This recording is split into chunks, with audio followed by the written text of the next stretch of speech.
I just witnessed the upper final and the lower semis of the VCT Masters Toronto tournament. I am here at the Earner Care Center. I'm at the event. It's awesome. It's been a great time so far. And yeah, we're here to talk about the matches that I just experienced because holy, they were amazing. They were both 2-0s, so, you know, maybe they weren't the best matches of all time, but still very entertaining nonetheless. So I'm just going to kind of talk about things. I didn't take any notes during this one, so this is going to be a very just off the top, figure it out kind of video. But yeah, it was amazing. It was a great time. All right, so now we have the sunglasses on, which means we can talk about the matches. So yeah, we started the day with Paper X versus Wolves, which was awesome. It was a great time. Very entertaining match, highly entertaining. A lot of back and forth, honestly, but Paper X definitely showing more experience than Wolves in this moment, I would say. I think that was kind of the main difference maker, was just the fact that Wolves, they would get the momentum, but Paper X, they're a very momentum-based team. So as soon as they get it back, they were just able to hold on to it for most of the time. Wolves definitely had some moments. They started really well. It did look like for the first 5-10 minutes that they might have been able to win it. So it was a bit concerning there that was the case. Going back inside because there was way too much wind out there. That's going to ruin the audio. Anyway, so yeah, map 1 was crazy, but it's not like Wolves didn't put up a good fight or anything. It was a very close first map. In fact, it didn't go to overtime. Lotus being a 14-12 scoreline. Wolves did take that pistol, and they were playing really well. Sufat Baby hyping up his team, doing what he's been doing this entire tournament, being clutch, being that energy man, being not only their IGL, but extremely clutch for them. Very important player to that team, and he showed it today. And Wolves did end up being in the lead at the half. It was 7-5 for Wolves.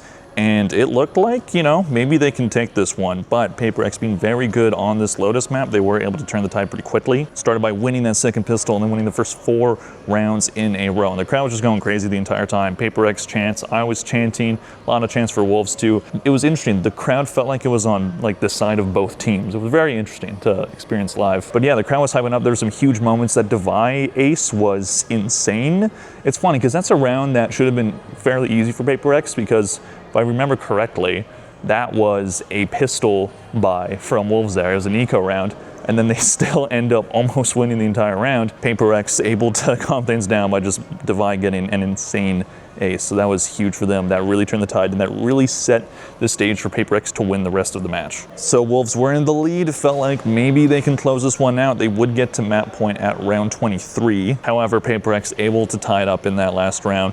Then overtime, they were able to do it. I'm not sure if that was Wolves' first overtime in this tournament, but I feel like it might be. And as soon as I went to overtime, I'm like, okay, Paper X probably got this one. And overall, I don't think Wolves made a ton of mistakes this map or anything. I think Paper X just kind of played better, and they were better in the clutch. They were better in those big moments.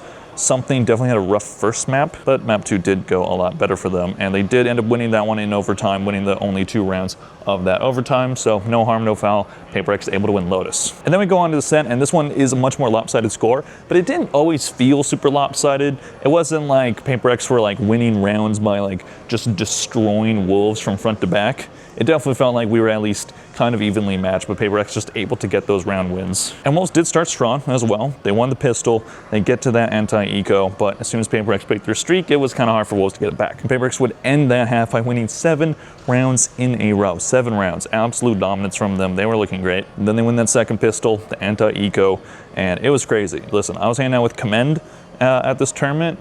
Shout out him, he's been great. And yeah, we've been having a great time. And yeah, we were just hyped the entire time. It was amazing. Just been great overall. Great crowd experience overall. The crowd, Toronto, fantastic. And the venue, great too. It's been a really cool venue. I'll probably display some footage, but I'm gonna do a full vlog later on. But yeah, I don't think Wolves played terrible or anything. It wasn't a complete wash of a 2-0. I think this was a matchup for them that I think Paper X should win most times it happens. Just because Paper X is more experienced. Wolves are on this dark horse run.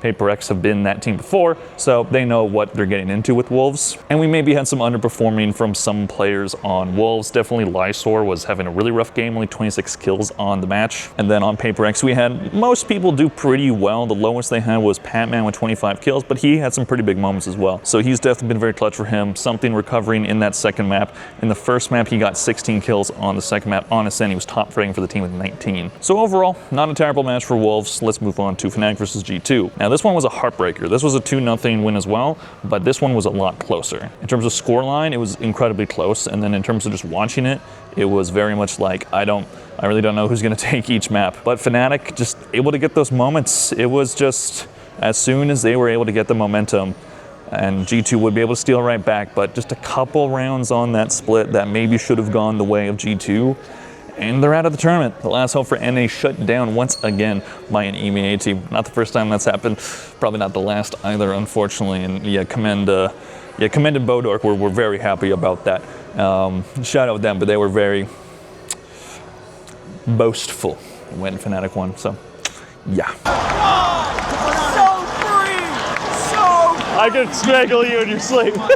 Anyways, Lotus, very interesting map here. So ended up being a 13-10 scoreline.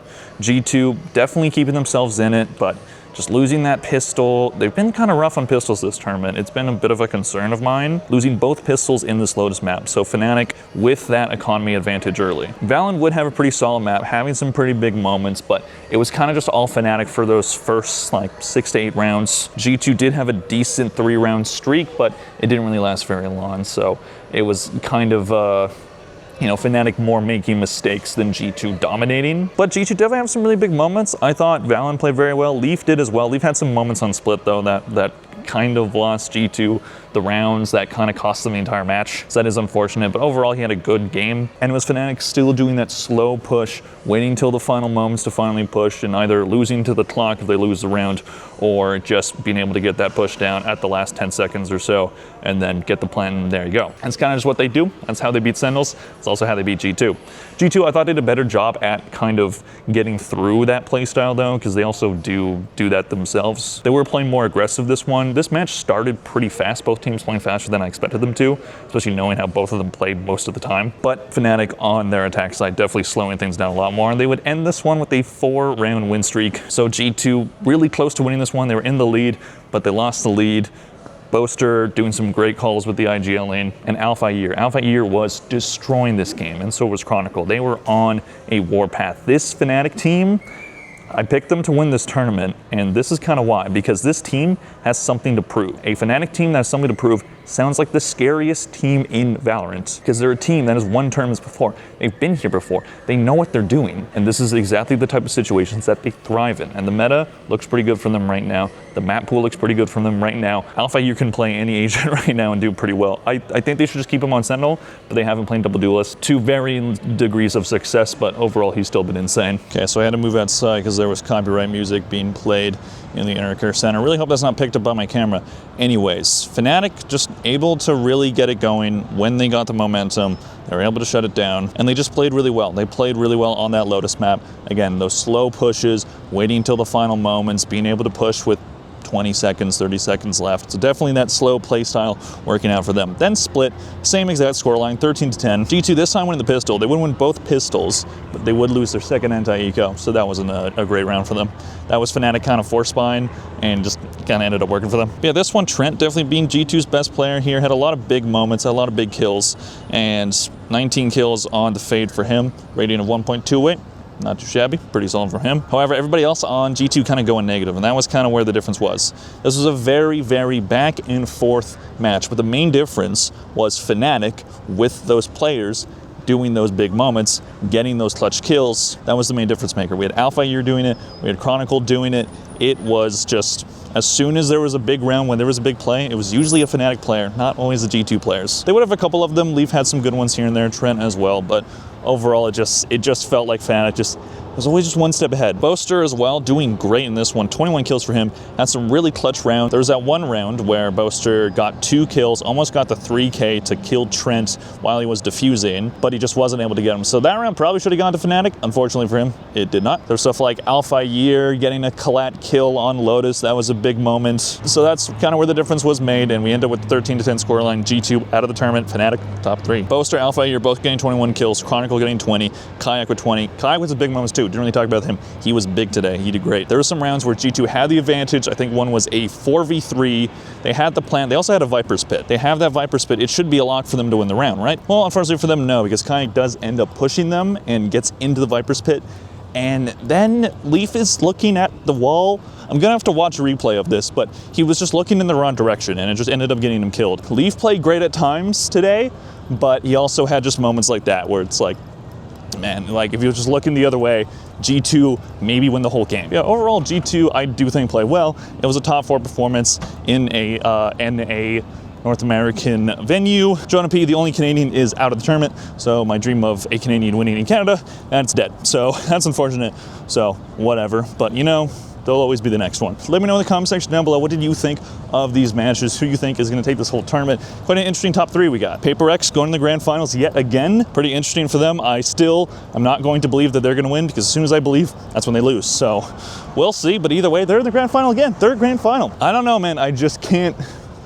I think the thing that annoys me about the track by track thing, and I haven't said this in previous videos, but I've wanted to, is it gives the impression that this team is like an underdog. The whole track by track thing started with Sliggy talking about how this team, you know, like they were doing poorly in stage 1 and at kickoff, but there were some things there that it's like, all right, they're building something. But I think what I dislike about how it's perceived now is the fact that it kind of puts a perspective on them that they're underdogs. And the thing is, they shouldn't be. We shouldn't be surprised they're going to a grand final. They're a really good team, but because of how their year started and how it's kind of continued, it is quite surprising. But you know what? They're playing great right now. I think they would have a better chance against Wolves than they would Fnatic, but we'll see which one they end up facing. Let me know in the comment section down below, what did you think of these matches and anything else you want to know about the event? Let me know. Please click like and subscribe. Join this video. Thank you very much for watching. I'll see you guys next one. Bye.